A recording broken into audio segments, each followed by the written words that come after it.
5장. 어서 부르짖어 보아라. 내게 응답하는 이가 있겠느냐. 하늘에 있는 거룩한 이들 가운데서 그 누구에게 하소연을 할 수 있겠느냐. 미련한 사람은 자기의 분노 때문에 죽고 어리석은 사람은 자기의 질투 때문에 죽는 법이다. 어리석은 사람의 뿌리가 뽑히고 어리석은 자의 집이 순식간에 망하는 것을 내가 직접 보았다. 그런 자의 자식들은 도움을 받을 데가 없어서 재판에서 억울한 일을 당하여도 구해주는 이가 없었고, 그런 자들이 거두을 것은 굶주린 사람이 먹어치운다. 가시나무 밭에서 자란 것은 먹어치운다. 목마른 사람이 그의 재산을 삼켜버린다. 재앙이 흙에서 일어나는 법도 없고 고난이 땅에서 솟아나는 법도 없다. 인간이 고난을 타고 태어나는 것은 불티가 위로 나는 것 같은 이치이다. 나 같으면 하나님을 찾아서 내 사장을 하나님께 털어놓겠다. 그분은 우리가 측량할 수 없는 큰 일을 하시며 우리가 헤아릴 수 없는 기이한 일을 하신다. 땅에 비를 내리시며 밭에 물을 주시는 분이시다. 낮은 사람을 높이시고 슬퍼하는 사람에게 구원을 보장해 주시며 강교한 사람의 계획을 꺾으시어 그 일을 이루지 못하게 하신다. 지혜롭다고 하는 자들은 저 꾀에 속게 하시고 교활한 자의 꾀를 금방 실패로 돌아가게 하시니 대낮에도 어둠을 만날 것이고 한낮에도 밤중처럼 더듬을 것이다. 그러나 하나님은 가난한 사람들의 그들의 칼날 같은 입과 억센 소나기로부터 구출하신다. 그러니까 비참한 사람은 희망을 가지지만 불의한 사람은 스스로 입을 다물 수밖에 없다. 하나님께 징계를 받은 사람은 그래도 복된 사람이다. 그러니 전능하신 분의 흉계를 거절하지 말아라. 하나님을 찌르기도 하시지만 싸매어 주시기도 하시며 상하기도 하시지만 손서 낫게 해주신다. 그는 6가지 환난에서도 너를 구원하여 주시며 7가지 환난에서도 재앙이 내게 미치지 않게 해주시며 기근 가운데서도 너를 굶어 죽지 않게 하시며 전쟁이 벌어져도 너를 칼에서 구하실 것이다. 너의 혀의 저를 피할 수 없어 파멸이 다가와도 두려워하지 않을 것이다. 약탈과 굶주린 쯤은 비웃어 넘어갈 수 있고 들 짐승은 두려워하지도 않을 것이다. 너는 들에 흩어진 돌과도 계약을 맺으며 들 짐승과도 평화롭게 지내게 될 것이다. 그래서 너는 집안이 두루 평안한 것을 볼 것이며 가축우리를 두루 살필 때마다 잃은 것이 없는 것을 볼 것이다. 또 자손도 많이 늘어나서 땅에 풀같이 많아지는 것을 보게 될 것이다.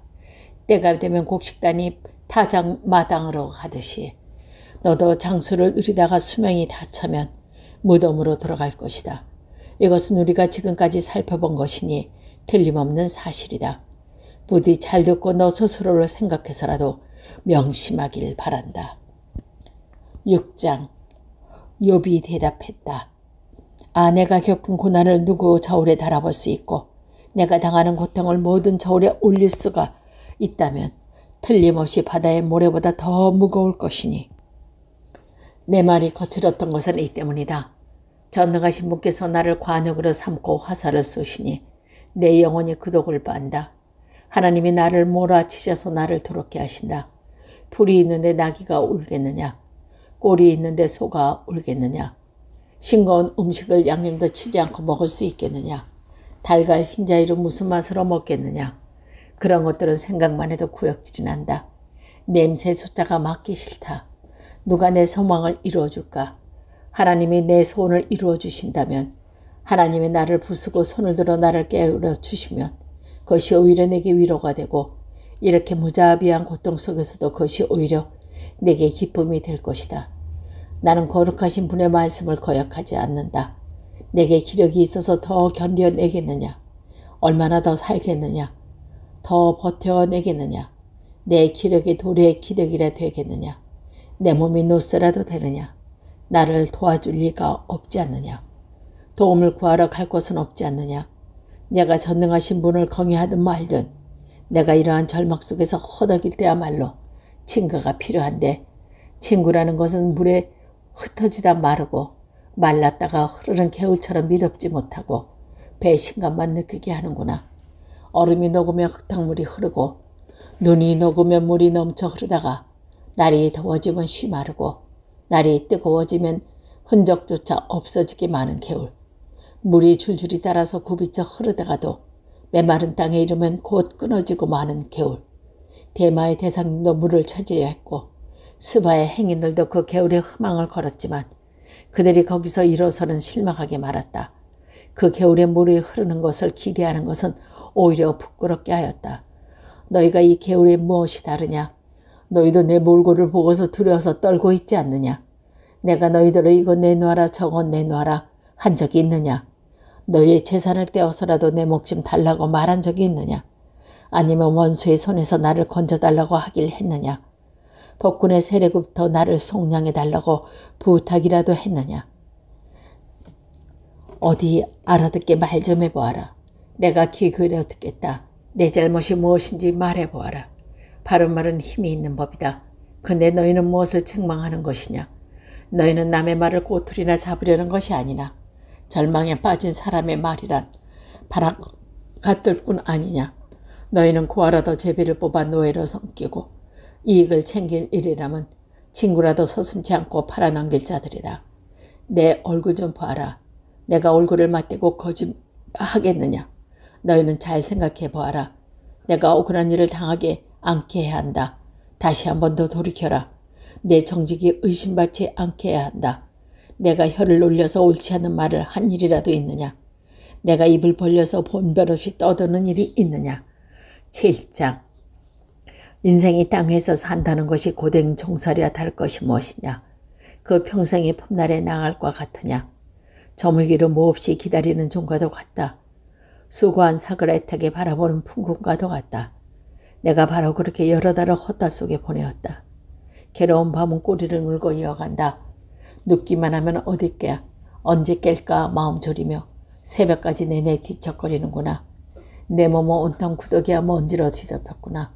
피부는 아물다가도 터져버리는구나. 내 날이 배틀의 복보다 빠르게 지나가니 아무런 소용이 없이 종말을 맞는구나. 내 생명이 한낱 바라임을 기억하여 주십시오. 내가 다시는 좋은 일을 못 볼 것입니다. 어느 누구나 다시는 나를 볼 수 없을 것입니다. 주님께서 눈을 뜨고 나를 찾으려고 하셨어도 나는 이미 없어졌을 것입니다. 구름이 사라지면 자취도 없어지는 것. 수월로 내려가는 사람도 그와 같아서 다시는 올라올 수 없습니다. 그는 자기 집으로 다시 돌아가지 못할 것이고 그가 살던 곳에서도 그가 몰라볼 것입니다. 그러나 나는 입을 다물고 있을 수 없습니다. 분하고 괴로워서 말을 하지 않고는 견딜 수가 없습니다. 나는 바다 괴물이라도 됩니다. 내가 깊은 곳에 사는 괴물이라도 됩니까? 땅을 받치고 있는 기둥들을 흔들리다. 해에서 명령하여 뜨지 못하게 하시며 별들을 가두시어 빛을 내지 못하게 하신다. 어느 누구에게도 도움을 받지 않고 하늘을 펼치시며 바다와 괴물의 등을 짓밟으신다. 부두 칠성과 삼성을 만드시고 모성과 남방의 밀실을 만드시며 우리가 측량할 수 없는 큰 일을 하시며 우리가 헤아릴 수 없는 기이한 일을 행하시는 분이다. 하나님이 내 곁을 지나가신다 해도 볼 수 없으며 내 앞에서 걸으신다 해도 알 수 없다. 그가 가져가신다면 누가 도로 찾을 수 있으며 누가 감히 그에게 왜 그러시냐고 할 수 있겠느냐. 하나님이 진노를 풀지 아니하시면 나합을 돕는 무리도 무릎을 꿇는데 내가 어찌 감히 그분에게 한마디라도 대답할 수 있겠으며 내가 무슨 말로 말대꾸를 할 수 있겠느냐. 비록 내가 옳다 해도 감히 아무 대답도 할 수 없다. 다만 나라서나 할 수 있는 것은 나를 심판하실 그분께 은총을 비는 것뿐이다. 비록 그분께서 내가 말하는 것을 허락한다 하실지라도 내가 부르짖는 소리를 귀 기울여 들으실까. 그분께서 머리털 한 오락이라도 하찮은 일라도 나를 이렇게 짓누르고 부르시고 나도 모를 이유로 나에게 많은 상처를 입으시는데 숨 돌린 틈도 주지 않고 쓰라리만 안겨주시는데 그분께 내 간구를 들어주실까. 강한 쪽이 누구인데 힘으로 겨눈들 한들 어떻게 이기겠으며 재판에 붙인다 한들 누가 그를 재판정으로 불러올 수 있겠느냐. 비록 내가 옳다가 하더라도 그분께서 내 입을 시켜서 나를 정죄하실 것이며 비록 내가 흠이 없다 하더라도 그분께서 나를 틀렸다고 하실 것이다. 비록 내가 흠이 없다고 하더라도 나도 나 자신을 잘 모르겠고 다만 산다는 것이 싫을 뿐이다. 나에게는 모든 것이 한 가지로 여겨진다. 그러므로 나는 그분에게 흠이 없는 사람이나 악한 사람이나 다 한 가지로 심판하신다 하고 말할 수밖에 없다. 갑작스러운 재앙으로 다들 죽게 되었을 때에도 죄 없는 자마저 재앙을 받는 것을 보시고 비웃을 것이다. 세상의 악한 권세의 손에 넘어가도 주님께서 재판관의 눈을 가려서 제대로 판결하지 못하게 하신다. 그렇지 않는다고 하면 그렇게 하는 이가 누구란 말이냐. 내 일생이 달리는 경주자보다 더 빨리 지나가므로 좋은 세월을 누릴 겨를이 없습니다. 그 지나가는 것이 갈대 배와 같이 빠르고 먹이를 덮치려고 내려오는 독수리처럼 빠릅니다.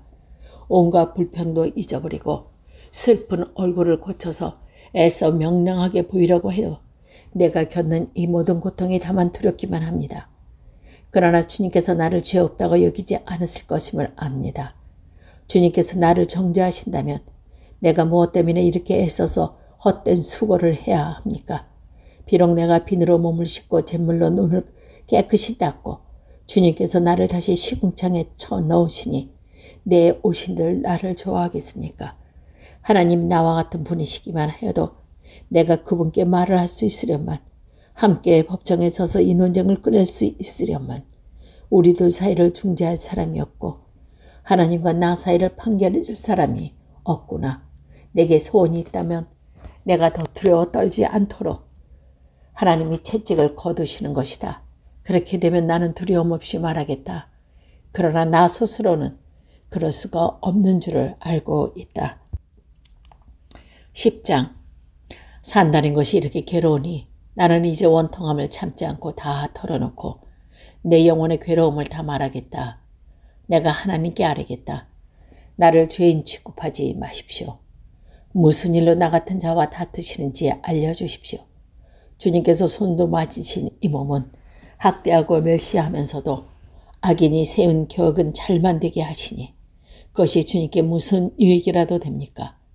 주님의 눈이 살과 피를 가진 사람의 눈이기도 합니다. 주님께서는 매사를 사람이 보듯이 보신단 말입니까? 주님의 날도 사람이 누리는 날처럼 짧기라도 한단 말입니까? 주님의 횟수가 사람이 누리는 횟수와 같이 더덥기라도 한단 말입니까? 그렇지 않다면 어찌하여서 주님께서 기어이 내 허물을 찾아내시려 하시며 내 죄를 들추어내려고 하십니까? 내가 적이 없다는 것과 주님의 손에서 나를 빼낼 사람이 없다는 것은 주님께서도 아시지 않습니까? 주님께서 손수 나를 빚으시고 지으셨는데 어찌하여 이제 와서 나에게 등을 돌리시고 나를 멸망시키려 하십니까?